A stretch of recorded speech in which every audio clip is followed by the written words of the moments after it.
Alrighty, so now the time has come for us to dissect the Python payload. I want to show you what is inside that script. So we have the payload, this Python file.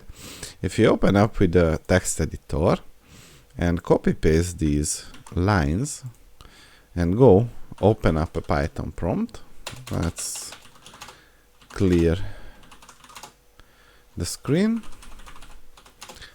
and just insert it.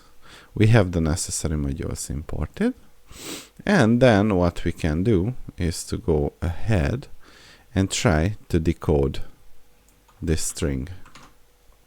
Let's insert it, use this one, and after we have decoded it, it makes not much sense because we have to use the zlib command to decompress it.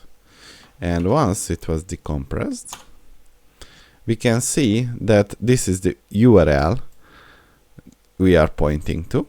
And if we go ahead, Ctrl C and Ctrl V here, and use the previous URL, this is what welcomes us. This is the Python script which is then in turn downloaded and executed. And if we open up this editor and create a new window and paste it, you will see that this is going to be another one which is executed. So let's go ahead here, copy this one. Basically all we have to do is to change one thing,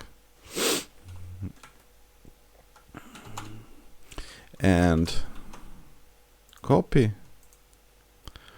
new window, and paste it. So this is what's behind the payload's magic.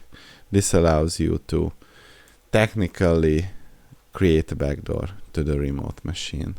And if you want to execute the solution without opening up your firewall, which I'm going to close now. So let's remove this one and delete it.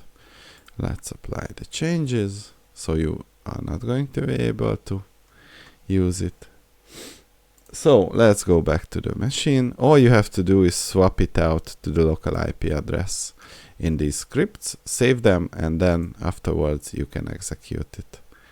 And that's technically what I wanted to show you. See you in the next video.